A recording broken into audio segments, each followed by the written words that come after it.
Ang nakaraan sa ating kwento ay hinabol nga ng Red Eye Thunderwolves ang grupo ni na Shu Han, at sa nakaraan din ay nagalit itong si Long Lingtian dahil hindi mahanap ng kanyang tauhan si Shu Han kaya pinagtadya kanya ito. Pagkatapos niyang sakta ng kanyang tauhan ay tinanong ng hangal na si Long Lingtian kung nasaan na ang kanyang kapatid na si Long Aoshan. Dahil kailangan nilang makuha ang herb na 9-color Ganoderma ngunit wala pa ito, at dagdag pa nito na nagsabi ang kanyang tatay na dadating ito sa tamang oras subalit na mula na ang kanyang buhok kakaante pero wala pa rin ito. Sa ibang dako naman ay makikita natin na hinahabol pa rin ang grupo ni na Shu Han ng mga Red Eye Thunderwolves at sa bilis ng mga takbo nito animoy nagmarathon sa EDSA. Maya-maya pa ay nagsalita itong si Shu Han at tinanong nito si Silverwinged Mars kung gaano pa kalayo ang lugar kung saan sina Lu Yanzi dahil nasa kritikal na ang kanilang sitwasyon. Sumagot naman itong si Silverwinged Mars na sa tansya niya ay nasa 3 hanggang 4 na kilometro pa ang layo. At nang marinig ni Shu Han ang sagot ni Silverwinged Mars ay nagsabi ito na huli na, dahil bago pa sila makatungo sa kinalalagyan ni Miss Lu Yanzi ay baka maubos na silang mapatay ng mga Red Eye Thunderwolves. Hindi rin nagtagal ay lumipad na itong si Shu Han at sinabihan niya ang mga ito na kailangan na niyang mauna doon, at nag-iwan pa ito ng salita na kailangan pa nilang tumakbo ng mabilis para sa kanilang buhay. Kaya naman ay sumigaw itong si Silverwinged Mars sa kanyang mga kasamahan na bilisan pa nila ang kanilang pagtakbo. At dagdag pa nito na wag silang paaabot sa Red Eye Thunderwolves dahil malamang sa malamang ay manok ni San Pedro ang naghihintay sa inyo, sabay sinabi pa nito na bilisan pa lalo nila ang kanilang pagtakbo. Samantala ang kwento ay napunta sa lugar kung saan naruroon ang 9-color Ganoderma at nakikita natin na may bagong dating na grupo na tila hindi mga estudyante ang mga pormahan. At nagsalita ang isang hangal na kung papatayin na ba nila ang lahat ng tao na nasa kanilang harapan. Sumagot naman itong tungaw may kulay asul ang buhok na ang pangalan ay si Jiang Xiao na taga Black Turtle Bio na kumalma muna sila, dahil kahit anong mangyari ay siguradong sa kanila mapupunta ang 9-color Ganoderma. Dagdag pa nito na kung may humadlang man sa kanilang gagawin ay papatayin agad niya ito. Nagsalita ding muli itong hangal na nagsasabi na ang grupo na galing sa Julu Middle School ay hindi pa nila nakikita dito. Ang tinutukoy ng hangal na ito ay ang grupo ni Mr. Clean na ang Thor Hunks Alliance na pinapak ng mga Red Eye Thunderwolf. Dagdag pa nito na dapat dito ang lugar kung saan sila dapat magpapakita kaya nagduda na ito na baka may masamang nangyari sa mga iyon. Sumagot naman itong tipaklong na si Jiang Xiao na wag itong mag-alala dahil walang spiritual energy itong Jingshi Cave kaya kampante siya dahil ito ang tamang lugar sa mga hangal na yon. At dagdag pa nito na may pagmamayabang na kung sino man ang nais manggulo sa grupo nila ay talagang mahihirapan ng husto dahil malaki ang nagastos nila sa paggawa sa grupo na yon.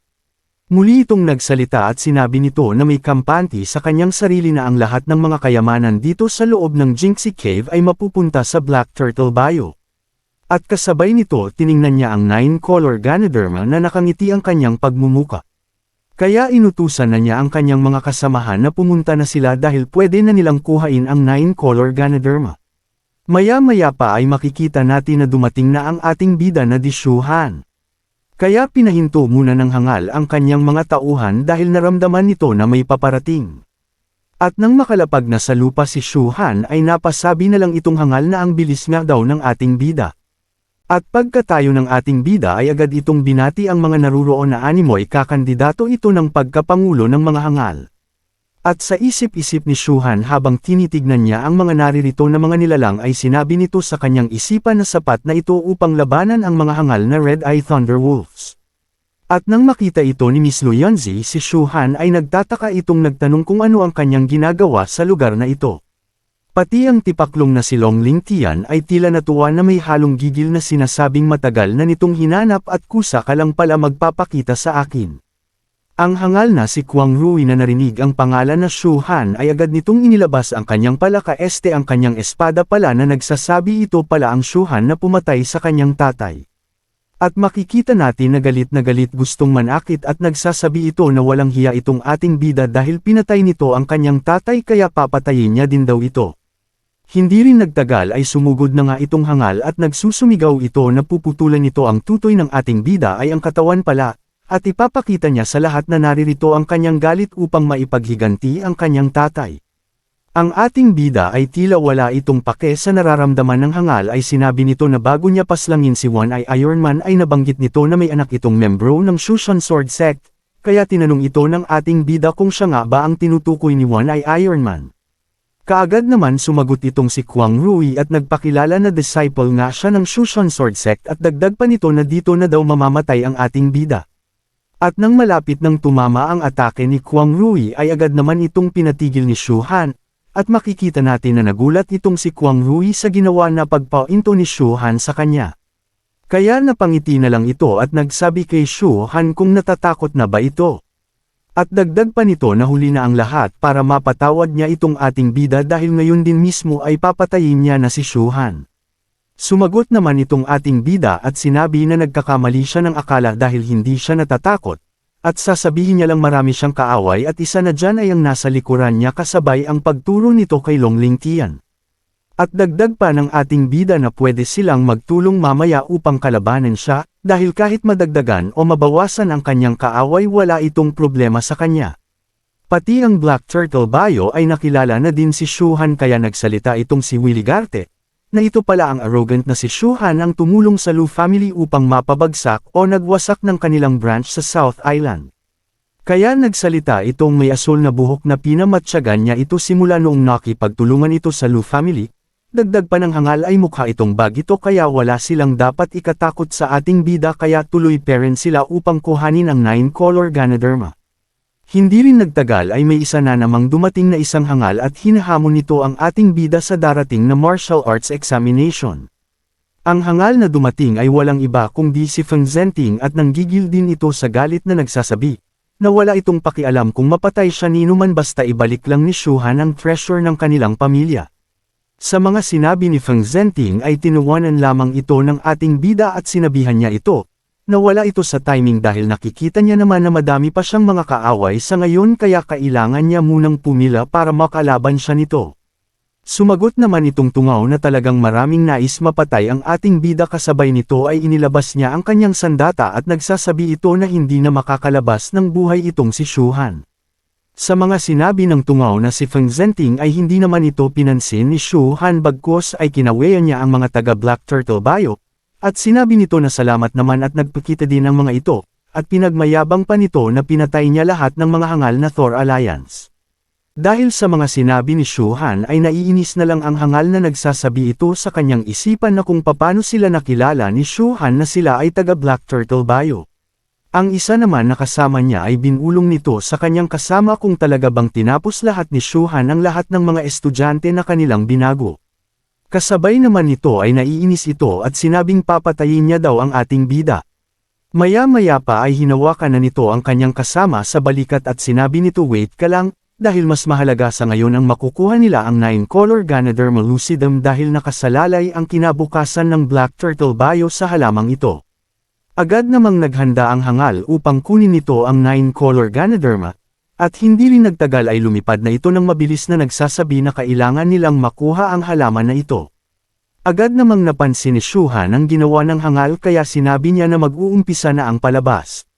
Maging ang mapulang buhok na si Kwang Rui ay nakisabay na din ito sa paunahan na makuha ang 9-color Ganoderma lucidum.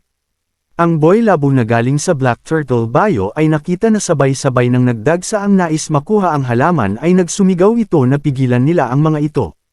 Maging si Ox King Hercules ay nais na nitong sumali, pero pinigilan siya ni Lu Yanzi dahil nakita niya ang galawan ng ating bida.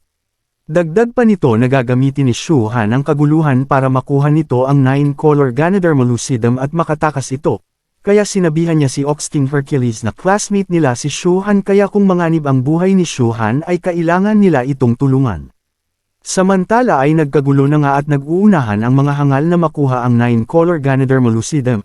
Ang iba ay nagmadali na makuha ito dahil kailangan niya na umabot kaagad sa Grade 9 Foundation. Ang iba naman ay nagsumigaw na wag siyang harangan dahil papatayin niya ang lahat ng magbalak na harangan siya. Ganun din ang iba ay nagyabang na pangpito daw ito sa Cloud List kaya wag siyang harangan kung ayaw nilang mapatay. Maging ang Ching Cheng Sect ay nakisali na din ito at syempre nagbanta din ito na lahat ng hamarang paktay sa kanila. Samantala ay biglang napunta sa kinalalagyan ng 9-color Ganoderma lucidum ang ating bida at sa isipan nito na nagsasabi na 3 buwan niyang sinanay ang Spirit Flying Steel, kaya walang sinuman na makakapantay sa kanyang bilis. At hindi rin nagtagal ay hawak na ni Shuhan ang pinag-aagawan na 9-color Ganoderma lucidum, at nagmayabang ito na kung sino man ang nais na kunin ang 9-color Ganoderma ay pumunta lamang ito sa kanya.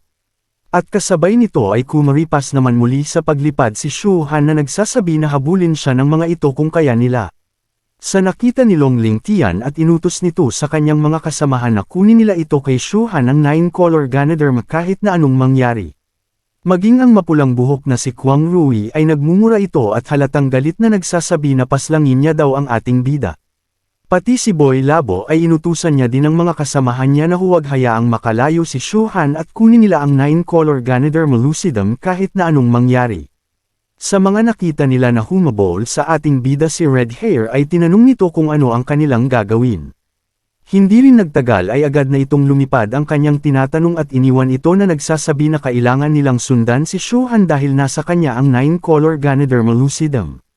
Makikita natin na nakatulala na lang itong si Nene na nagugulat sa mga nangyayari.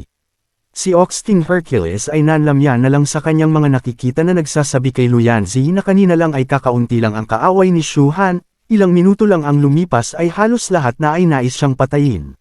Sumagot naman si Luyanzi na talagang napakahangal ni Shuhan at hindi ito nag-iisip dahil hindi niya lang kinuha ang 9-color Ganoderma lucidum at ininsulto pa nito ang mga cultivators. Dagdag pa nito na wala nang makakatulong sa kanya upang sagipin at ikinalulungkot niya na lang ito.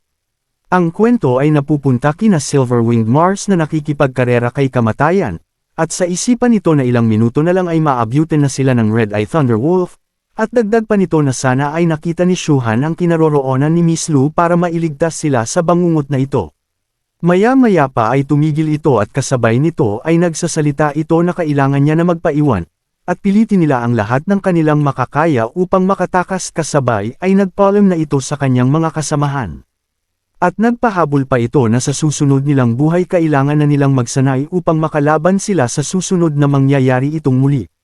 Sa mga sinabi ni Silver-Winged Mars ay napalingon na lang ang mga hangal at parang nakonsensya ang mga ito, at isa sa mga hangal ay nagsabi na ayaw na niyang tumakbo pa at hindi na siya natatakot mamatay. Kaya ang iba ding mga estudyante ay naglakas loob na din ang mga ito na lumaban na lang dahil ganoon din naman ay matatalo din sila bobo kasi ang core ay ano ba yan bakit napunta doon, yung nga ganun din naman daw ay mamatay din sila kaya laban na lang. Maging ang isa sa mga duwag ay nagpasya na din itong lumaban na din. Maya-maya pa ay nagsumigaw na ang mga estudyante na nagsasabi na hindi na sila tatakbo pa kundi lalaban at handa na din mamatay. Si Liang Konkon na nakita na nagsihinto ang kanyang mga kasamahan ay nagtaka na lang ito, at sa isipan nito na talaga bang isasakripisyo nila ang kanilang mga buhay, at sinabi sa kanya ni Shuhan na gawin niya ang lahat ng kanyang makakaya upang makatakas, pero naisip niya na nakakahiya kung tatakbo na lang siya at takasan niya ang kanyang mga kasamahan na nasa panganib. Samantala ay nakangiti naman itong si Silver-Winged Mars at nagsasabi na wala talagang duwag na estudyante sa South Island City. At dagdag pa nito na naalala niya ang mga sinasabi ng kanilang guro na ito ang pinakamahuhusay na henerasyon, kaya muli itong nagsalita na kailangan nilang lumaban habang may natitira pa silang lakas sa araw na ito at lalaban sila hanggang kamatayan. Si Liang Konkon na nakita at narinig ang mga slogan ng mga hangal, ay tila lamambot din ito at maya-maya pa ay ibinigay niya ang mga spiritual fruit sa kanyang mga kasamahan. Dahil sa ginagawa ni Liang Konkon ay makikita natin na natutuwa ang kanyang mga classmates dahil sa spiritual fruit na kanyang ibinibigay. At muli itong nagsalita na nagsasabi na kailangan nilang panatilihing lumalaban habang wala pa si Shuhan para sila ay iligtas. Sa mga sinabi ni Liang Konkon ay tila nagduda ang mga hangal kaya nagtatanong ang mga ito kung tunay nga ba ang mga pinagsasabi ni Liang Konkon. Isa sa mga ito ay nagsabi na kung talaga ba na ililigtas sila. At tanong pa nito kung umabot na nga ba si Shuhan sa late foundation stage. Sumabat din ang isa ding tungaw na kung kaya nga ba ni Shuhan na patayin ang mga Thunderwolf na naririto. Ang isa naman ay nagsabi na maganda naman ang hangarin ni Shuhan na iligtas sila, kaya mas hihilingin niya pa na wag na lang sana itong bumalik. Sa mga naririnig ni Liang Konkon ay nagsalita ito na higit pa dyan ang kanilang inaakala, kaya inutusan niya ang mga ito na mag-focus muna sila sa kanilang laban sa ngayon. At makikita natin na papalapit ang mga Red Eye Thunderwolf sa kanila. At kasabay nito na nagsasabi sa isipan ni Liang Konkon na bumalik na sana ang kanyang kaibigan na si Shu Han dahil ayaw niya maubos ang kanyang mga buto. Dagdag pa nito na ang utos ni Shu Han ay dapat tumakbo lang siya at huwag tumigil, kaso ang mga Red Eye Thunderwolf ay talaga naman ay nakakatakot-takot. At bukod pa dito kaya ng mga hangal na Red Eye Thunderwolf na panginigan ang mga nilalang na kanilang bibiktimahin.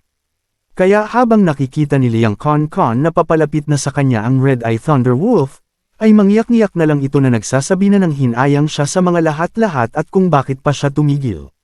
Samantala habang umaatake na ang Red Eye Thunderwolf kay Liang Konkon ay makikita natin na may umatake dito na sa worry natin ay ito ang kadena na pinagtatalian ng pasang maliit. Sa nakita ni Liang Konkon ay bigla itong napalingon sa kanyang likuran para malaman kung sino ang may gawa ng pag-atake na iyon. Dito nga ay makikita natin na si Shu Han nga ang may gawa ng pag-atake. At sa kanyang likuran ay naruroon pa rin ang mga hangal na humahabol sa kanya na nagsumigaw na tumigil daw ito sa pagtakbo. Dahil batid na ni Liang Konkon ang dumating ay napaiyak na lang ito at sumabay sa pagtulo ng kanyang luha ang kanyang sipon sa sobrang paghagulgol. At sinabi nito na sakto ang pagdating ni Shu Han. Agad naman inutusan ni Shu Han si Liang Konkon na huwag siyang hamarang sa daan at tumakbo na lang ito at hayaan na ang mga hangal sa kanyang likuran ang makipaglaban sa mga Red Eye Thunderwolf. Dahil sa nakita ng mga estudyante si Shu Han na bumalik ay nakangiti na lamang ang mga ito, at nagsasabi na nakukuha ni Shu Han na nagdala ng napakaraming reinforcement sa loob lamang ng 10 minuto. Ang hindi alam ng mga estudyante kaya humahabol ang mga hangal kay Shu Han dahil nais iyon patayin dahil sa pagkuha niya ng 9-color Ganoderma lucidum. Ang isa ding estudyante ay nagsabi na minaliit niya ang ating bida kaya binabawi niya na lang ang sinabi nito kanina. Maging si Silver-Winged Mars ay tuwang-tuwa dahil nakikita nito na talagang malalakas ang nakuhang tao ni Shu Han at tila lahat ay nasa peak foundation stage. Kaya tinanong niya na lang kung saan nakita ni Shu Han ang mga nilalang na ito. Samantala ang red hair na si Kwang Rui ay nagsumigaw ito kay Shu Han na wag itong tumakbo dahil papatayin niya ito upang ipaghiganti niya ang kanyang tatay. Pati ang dalawang tungaw ay nagsisilita din ang mga ito. Si Feng Zhenting ay nagsasabi na ibalik ni Shu Han ang kanilang family treasure. At ang isa namang tungaw na si Long Lingtian ay nagsabi din ito na may hangganan ang lugar na ito kaya wala nang matakbuhan pa ang ating bida. Pati na rin si Boy Labo ay halatang galit na galit ito at nagsasabi na ibalik ni Shu Han ang 9-color Ganoderma lucidum kung nais pa nitong mabuhay. Dahil sa nakita ng mga estudyante sa kilos ng mga nasa likuran ni Shu Han ay tila nagtaka ang mga ito at nagsasabi na parang kakaiba ang mga kinikilos ng mga nilalang na nasa likuran ni Shu Han. Pati ang isang estudyante ay nagtaka na din at tila napaka-weirdo ng mga taong nasa likuran ni Shu Han. Dahil narinig ni Silver-Winged Mars ang mga ito, ay sinabi niya na wala na silang pakialam doon dahil ginawa ito ni Shu Han para matipon ang mga ito at mailigtas sila sa panganib. Samantala ang kwento ay napupunta kay Shu Han na nakikipaglaban sa isang Red Eye Thunderwolf, at nang matamaan ito ng kanyang suntok ay tila tinamaan ito na napakalaking kidlat sa lakas. Dahil naipunta na ni Shu Han ang mga hangal na humahabol sa kanya na kung saan naroon ang mga Red Eye Thunderwolf, ay makikita natin na pati ang tungaw na si Feng Zhenting ay nakipaglaban na din ito sa Red Eye Thunderwolf. Habang inatake nito ang Red Eye Thunderwolf ay makikita natin na kinagat lang ng Red Eye Thunderwolf ang sandata ni Feng Zhenting sanhi ng pagkawasak nito. Ang tungaw na si Feng Zhenting na nakita nito ang nangyari sa kanya sandata ay tila nangamba ito at nagsasabi na kakaiba ang lakas ng mga halimaw na ito. Abangan sa susunod na kabanata kung ano na ang mangyayari sa mga Red Eye Thunderwolf, at abangan din kung paano labanan ng mga hangal ang mga halimaw na ito. Maging sa labas ng Jingshi Cave ay makikita din natin na tila madami ng red dot sa monitor na sa pagkakaalam natin medyo marami nang nabawian ng buhay. Kung umabot ka sa video na ito, ibig sabihin na gustuhan mo ang kwento, kaya naman humihingi ako ng kaunting suporta kahit isang like lang. Kung nais nyo naman na malaking suporta ay huwag nyo kalimutan pindutin ang subscribe at notification bell para buwan mano ka kung may i-upload ako na bagong video. Salamat mga hangal.